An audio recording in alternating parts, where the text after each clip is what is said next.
MPSC भवन हे कुठल्या शहरामध्ये नाहीये, या ठाणे जिल्ह्यामध्ये फक्त अंबरनाथ मध्ये आहे ते यूपीएससी एमपीएससी भवन. त्या ठिकाणी आपण सुरू केलं.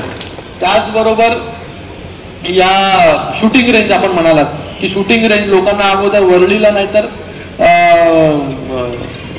पुण्याला वगैरे जायला लागायचं शूटिंग रेंजसाठी. या ठिकाणी आपण 10 मीटर, 25 मीटर आणि 50 मीटर अशा तिन्ही रेंजेस ज्या त्या ठिकाणी ओपन केल्या. ती जागा अशीच त्याच्यासारखीच पडीक होती गेल्या अनेक वर्ष. त्याचा कोणी त्या ठिकाणी विचार करत नव्हतं. शूटिंग रेंज चालू केलं.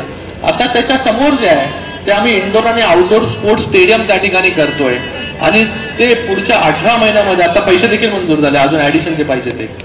इंडोर आउटडोर स्पोर्ट्स स्टेडियम आपल्या सगळ्यांसाठी एक या ठिकाणी स्टेडियम, जसं ठाण्यामध्ये दादोजी कोंडदेव स्टेडियम आहे त्या धर्तीवरती आपल्याला अंबरनाथचं आपलं स्वतःचं स्टेडियम त्या ठिकाणी मिळेल. त्याचं देखील त्या ठिकाणी काम चालू आहे. स्विमिंग पूल आम्ही त्या ठिकाणी करतोय, हॉकीचं ग्राउंड त्या ठिकाणी करतोय. अशा अनेक योजना ज्या आहेत, कामं जी आहेत या ठिकाणी मार्गी लागलेली आहेत. तीही पुढच्या 1-1.5 वर्षामध्ये आपल्याला त्या ठिकाणी उभे राहिलेली पाहायला मिळतील.